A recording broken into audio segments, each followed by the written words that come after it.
Hi, new beauty followers. Happy Monday. I hope you've had a good, productive Monday and you have a little bit of time to spend with us today. We're talking about natural looking smile makeovers with Chicago cosmetic dentist, Dr. Nathan Hoffman, who's going to join me in a second. If you haven't had a chance to pick up our new beauty summer issue, please do. It is such a good read. It is the best thing to take on the beach with you or wherever you're lounging on the weekend. And there's an excellent smile story in here. We're going to talk to Dr. Hoffman now and get his view on what makes a natural looking restoration. Actually, and we are connecting. Hi. Hey, how are you? How are you, Dr. Hoffman? Nice to I'm see you. doing great. Thank you for having me. Is this your office? It's gorgeous. Actually, I'm at my home right now. So, yeah, we just had a wild storm come out of nowhere in Chicago. Oh, So, it was interesting timing. We lost our Wi-Fi, but we just we're using cellular data right now. So, hopefully we don't. you're crystal clear. So I'm glad you were able to join us. And this is such an important topic. I know we're covering our smiles more with masks, but I feel like it's the perfect time if you want to go get a smile makeover. It's a great time to conceal it. So thank you for joining us. Yeah, absolutely. Yeah, you're right. It's kind of it's a strange time where we're all wearing masks right now, but we've always had kind of a virtual office and done a lot of virtual consultations for people that don't live in Chicago. So it's been a pretty smooth transition. And funny enough, I've been so busy with consultations and people wanting to come in because they don't like themselves on their Zoom meetings. And so they're like, I see myself on Zoom. I don't like my smile and I want to fix it. So when I thought we might be a little slower, we've been a little busier because of that. I'm sure, and it's easier to do a virtual consultation than just to like get everything all geared up and go in somewhere. But I'm one of those people. I am one of the Zoom people who now is like, I have new concerns I didn't have before. Okay, so who is the best candidate for a smile makeover? Honestly, I think, anybody is a great candidate for a smile makeover because it's all about the approach you take with the patient. This is super cheesy, but I think that a smile is more about like how you feel and not necessarily how you look. So I have some patients that come in and they want a full smile makeover and they want to have, everything redone to be perfect. And also sometimes there's that one little detail that like drives someone crazy and, their friends, their family may not notice it, but it bothers them. So I think anyone that has that little concern or issue that bothers them, set up a consultation and, we sit down and like make sure we address what's bothering you and come up with a plan that works for you to get that smile that you've always wanted. And so it can be a small little detail to, a big makeover. So it could be any combination of things, right? Like various procedures to get the end result. Is that what a smile makeover is? Yeah, absolutely. There's a lot of different techniques that I think you can incorporate. My philosophy is always just keep it simple. I like to, really focus on keeping things easy for the patient, and also very conservative. I don't want to be invasive if I don't have to. So there's other techniques, like such as moving teeth and things like that we can incorporate. So that's why it's, good to sit down with someone that can get a full plan for you. And typically I like to even offer maybe 1 to 2 options if it's possible. So you're really well known for natural looking results. Why is that so important and how do you achieve that? Well, I think that's the artist in me. I just really, to me, having that perfect, beautiful smile is having the natural result where the patient, it still looks like their smile. And, I have a lot of patients that appreciate that artistic approach. And typically a lot of my patients too are a little bit younger.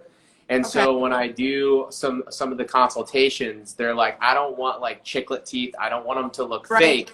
And that's always a concern that almost every consultation has. You say the word veneer and people think like big fake teeth. And so that's where you kind of have to recoach them and show them that, if you approach it more like an artist and maybe not as much like a dentist, you can create that naturally perfect result.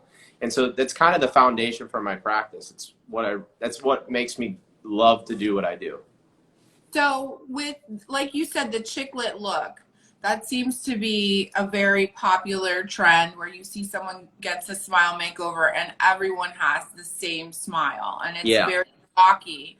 So how do you, like, where does your artistry come in? Is it in creating the veneers, and how do you create it specifically for each patient?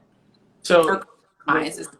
Yeah, when you're looking at like the artistry aspect of it, I take the patient all the way down to like their facial shapes to like the specific teeth shapes. And then I'm taking very specific measurements because I'm looking for certain balances and certain proportions of size, width, teeth matching other teeth, but Right. also based on your facial shape and your existing teeth, that's how you develop that. Typically, like you said, we've all seen that like one size fits all, and that's like a cookie cutter pick out of a book tooth that Yeah. typically someone doesn't custom design for the patient. And that's when you end up with something that doesn't really look like it's supposed to be a part of your smile. And that's why people get that whole chiclet thing. That's where Yeah. it came from. Yeah. I think we used to say something not nice, like horse teeth back in the Yeah, I know. I time. almost said that. I was gonna say horse teeth too. So how important are the gums? Because I've always had that gummy smile, and now when I look in pictures, I'm doing it. I'm purposely like holding back my smile. How important are the gums when you're looking at a smile makeover? So I think the gums, like the architecture of the gums, play a very important part. You need to make sure that everything is in balance. Again, if you want perfect results, every little detail matters. So when we look at the gums, you have to make sure that everything is also in balance, because if you have like your gum lines uneven, the veneers will also look uneven. So it'll appear that maybe one tooth's larger than the other. So you have to play that part. And then when you're dealing with a gummy smile, there's a gummy smile is one of those things where it can happen. It can be skeletal. It can be just having small teeth, or also it can be like your muscle movement and your lips. So you can even treat gummy smiles as far as like super conservative, non-invasive with like Botox and filler, and then also Right. you can go into just lengthening the teeth with veneers in a minor gum procedure. But sometimes if it's something skeletal, it requires like a bigger surgery, which, again, that's why you meet the person and you do a custom approach for each person. If I can fix it easy and quick without surgery or anything like that, that's typically my more, like, again, the conservative approach. Right. So if you're having like a non-surgical treatment for the gums, you would have to keep coming in and having that done over and over again, right? Like if it's a Botox. Yeah, if you do Botox or filler, again, usually that's for someone that when they smile, their lip just rises really high. But if you look at their tooth length and size, it seems to like fit their smile. Then yes, you would probably go back and get, filler can be anywhere from like 8 to 10 months, and Botox maybe every like 4 or 5 months. But Yeah. it's so quick and so easy and relatively cost effective Right. compared to the other options that most of my, and again, my patients are usually really happy with the result, that they have no problem coming back in routinely for maintenance. Yeah, and it's good if if you don't want to undergo, if you feel like it's a scary procedure to undergo a gum lift. But is a gum lift scary? No, it's really not, honestly. So again, it's all about technique and technology. For most of my gum recontours or lifts, I use a laser. So when you're using a laser, it's quick, it's easy, it's painless. The tissue heals as you're removing it. So typically, it's really smooth. You'll notice like a little bit of some discoloration on your gums, but you're not like, there's no stitches, you're not swollen, you're not bleeding. And sometimes because it heals so quickly, and I do incorporate it with veneers, I can do it the same day as the first veneer appointment. So you only come in once for both procedures. And then it's just, again, we're focusing on keeping things simple and convenient for my patients. We have a few questions coming in, so I just want to address them so I don't lose them. One question is from Dana. Do you have to replace veneers, and if so, how often? So there a lot of doctors, a lot of people, when you say, "Oh, how long did Veneers last?" You're using like research based on law of averages, right? So typically, I say 10 to 15 years, but you have to remember that includes maybe some bad dentists and includes some bad patients. So that range can vary, and it's not like milk in your fridge where it's like, oh, it's 15 years, I got to replace it. It all Right. depends on that. So if you see your dentist or a cosmetic dentist regularly, and they should be evaluating it and kind of keeping an eye on things, and they'll let you know if things need to be replaced. And then again, Right. like, things happen, right? Like everything needs maintenance. So you might be eating in a restaurant and bite into something you shouldn't, and then you have like an accident. Maybe you replace one, or maybe you have to re-cement one. But typically doing an overhaul, it's a long time if it's done right and you use the proper ceramic. Do they sort of age at the same time, or is it like you said, well, I guess if it's like a freak accident and something happens to one, but if you have to replace one or two, do you have to replace all of them that you've had placed? Not typically. So, again, I think that's also a part of the artistry of it. Because if someone comes into me and they have a full set of ceramic, I want to try to match their existing smile and their ceramic so it's perfect if they just do have that one that needs to be replaced. So, Right. technically, yes, they all age at the same time if they were all put on at the same time. But usually when I'm replacing them, it's like I said, something happened and it chipped or broke, or maybe it just came debond and need to be re-cemented. Or, if you're not brushing and taking normal care, you can get cavities on teeth with veneers just like regular teeth. So you've had to replace those, something like that. Yeah. Great. So, Asking, how long is the process to get veneers from start to finish? so the process that I have, I think most patients are really surprised about how quick and easy it can be. Typically, I'm doing like a custom smile design, so I'm meeting the patient for the consultation, and as I'm meeting them, I'm already kind of working over in my mind, like, how are we going to design their smile? And usually do a smile design custom for the patient. I do a lot of it when they're not there, so it can be pretty straightforward. But you're looking at the smile design, getting the teeth ready for the veneers, and delivering the veneers. So it can be 3 appointments in like about a month total. And again, my techniques is I really don't want to drill the teeth down too far. So, and when you have a team that does a lot of cases, you're very well trained, you're very well comfortable with the approach. Like the appointments, I feel, are very quick, easy, painless, and there's really not recovery time. So it's a pretty smooth process, but about a month, 3 appointments.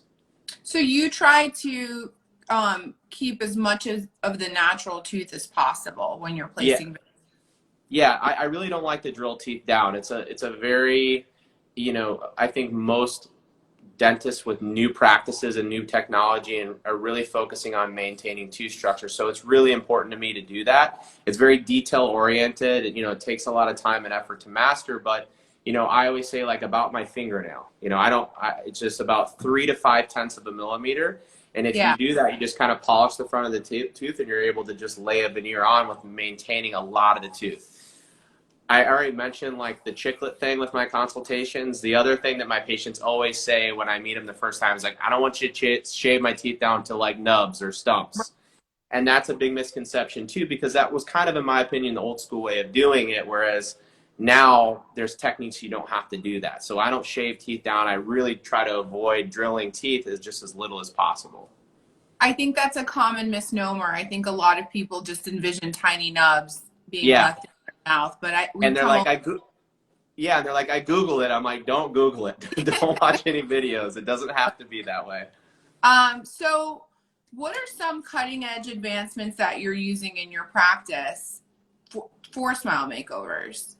So again, where we just kind of talked about, like technique, and the ceramic we use is like very high end, very strong, so it can be thin. But on the other side of things, first and foremost, it's all about photography. So I think any cosmetic dentist, I use a lot of photography for myself to make sure I'm kind of balancing and using that to evaluate the patient when they're not there. I think it's good to educate the patient and walk them through what I'm seeing so you can kind of help explain it to them. And Right. then also to communicate with my whole team, all the artists involved. We do a lot of like 3-dimensional radiographs, so it's not like the old school films that we had when we were kids. that helps just make sure we get more detail and allow me to do my job better. And also, instead of getting like 20 x-rays all over where you're biting and you're choking, why don't we just do one and it gets me all I need in 3 seconds. So And there's then biting and there's no choking anymore. no, yeah, no biting, no choking. That's really one of the worst parts, is biting down on that film. I know. And the other cool thing is now we do a lot of like CAD CAM, like 3D printer dentistry too. So, you know, if you've ever had to go and get molds for your teeth, like if you had braces or you did white and trades, like a goopy impression, and it's a pain in the butt, but it's not as accurate. So now we just do digital scans of the teeth. So I can do a 3-dimensional scan of the tooth, and, you know, my girls can do it in like 30 seconds. My assistants can do it in like 30 seconds. And I get immediate results, and I can like show you your teeth. And if we need to talk about like your bite and some other things, I can immediately have those results, and it's extremely accurate. That's amazing. So at the end, you can hold up the 3D scan and see it match the end result, right? Yep. Yeah. And if sometimes we're like, again, we kind of mentioned that there's a lot of different things you can do with cosmetics. One of them is moving teeth. So if we do plan on moving some teeth, I can actually move the teeth with the software. And so while you're sitting there, I can show you the results. Like this, if we move the teeth, you're going to get this. And again, instead of me just like boring my patient with like nerdy dental talk for the consultation, I think seeing is believing. If you show it to them, it makes a lot more sense. Right. And how important is the material that you're using? Because I keep hearing you say ceramic, but I think a lot of people think of porcelain when they hear veneers. So yeah, I know. So I use a press. It's a lithium glass pressed ceramic. So I think it's probably the best material in dentistry, and I think most cosmetic dentists should be using it at this point. But you know, when I think of porcelain, I think of like, you know, the fake white, the big fake white. We have to drill teeth down, and that was like kind of the old school concept that we've been talking about, like why people think you have to drill teeth down and why people think you have to have these chiclets. Whereas this ceramic, you know, it's very strong. It can be pressed really thin, like we said, and also it has a really high aesthetic potential. So you get some depth, you get some translucency, and using that type of ceramic is how I get that like natural result that we really kind of talk about all the time. Can you repeat what type of ceramic it is again? So yeah, the one that I prefer to use, it's called Emax. That's the brand name. But it's actually a lithium disilicate glass, which is pressed, and that's the type of ceramic it is. So interesting. It's just not just, you know, throw some teeth in there. There's so many little pieces and parts to it. And what about, I think people also think you need to get like your entire top row and your entire bottom row, and you're telling us about your conservative approach. How true is that? Is it can you just get a few veneers where you need them, or what, you know? So, what is, you know, that again, that's like each that people are getting. Yeah, so I really try, like, again, when I say I want to keep it simple, I keep a very like conservative, modest plan for the patient, and that's why I evaluate each patient differently, because everyone needs something different. Not everyone needs a total makeover and veneers on all of their teeth. Like, it could be as little as 1, it could be 2, 3, 4, like you said. It just depends on the case itself. But this is, again, where like that artistic side comes into place, and I really kind of try to achieve a result that even if we do that one tooth, or even if we do a couple, the point is to like blend them in. So even up close and personal, you can't tell the difference between that one veneer and all your natural teeth. Right.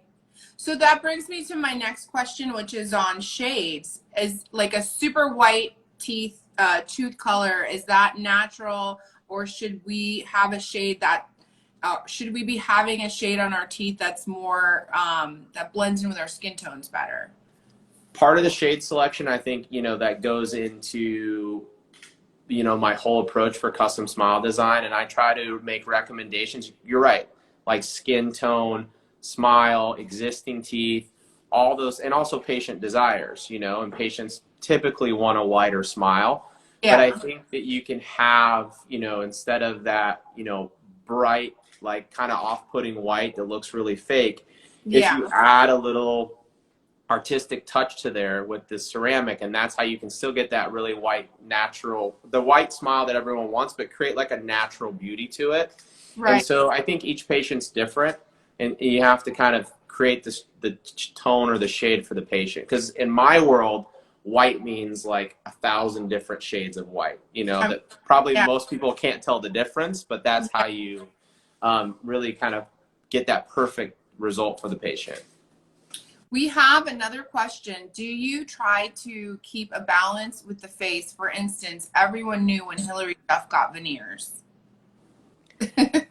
Yeah, so again, that goes back to like the custom approach. And so my goal really is, and when you finish, that we get that result that we both like, the patient loves and that we wanted, but it's not noticeable because it looks like your teeth. So, you know, if you see your friend you haven't seen in like a few months or something like that, they're like, you look different, like you look great, but what'd you do differently? They can't exactly like pinpoint that you had veneers done or something like that. And if that's the response that we get, then I feel like that I accomplished my task. And now, and this is so informative because now I'm like, okay, I have a month to go do this. It sounds so easy. And what am I waiting for? There you go. What advice do you have for patients who are dealing with dental anxiety right now and it's compounded with COVID anxiety? How important is it to still go to the dentist? Yeah, you know, well, most people don't like going to the dentist, even if there's a pandemic or not, but obviously it can make things a little bit more concerning. So, you know, first thing that I think it's important to just meet the person. So, you know, if you offer virtual consults, like I have a virtual office, just kind of doing something like this, getting to know each other at home. Like the best part of going and seeing your dentist is not having to go to the dentist, right? So if you can meet me and kind of get to know me a little bit, I think you'll feel a little bit more comfortable, or any dentist that's offering virtual consults, that'd be step one. And then, you know, we have all the protocol in place. We're doing everything. It's just the new normal now. So make sure you have an office that you feel safe, you know, that they're doing all those things to keep the office safe, which is important. And then just focusing on like patient experience and just knowing that you really need to continue to maintain like your dental health, because if you don't, this is where you're going to end up with problems. So I would encourage people to just find the place they feel comfortable with, set up a virtual consult if they need to, but still try to go to that. It's kind of funny because I've had, you know, we had a little bit of time where we closed down and kind of refigured things out, and we came back and did things safely. But now that my patients come, my office environment's a little fun. You know, we play like loud music, and I have like really, you know, it's kind of like a little clubby in there sometimes. So I have like really great relationships with my patients, and they've came back and they're excited to come to the dentist. They're like, this is my social event of the week. You know, they're like, I actually, first time ever, I like was looking forward to my dental visit. I was going to say, like, any excuse to get out of the house. Yeah, any excuse to get out of the house, right. You're also like delivering happy smiles. So that's a great place to go. I want to go to your office, but thank you so much for spending this time with us. I do have one more question. Somebody said, how can they set up a virtual consultation with you?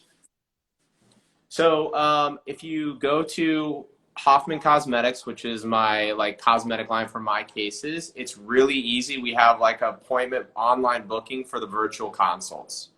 So it'll set up a virtual consult. You can pick the time and day that you want.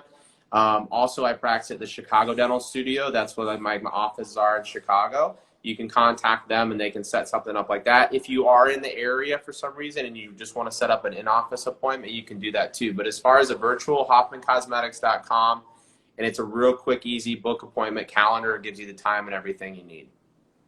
Well, thank you so much. I learned a lot, and I've written about veneers, so I thought I knew it all, but I really don't. So thank you for informing us. My pleasure.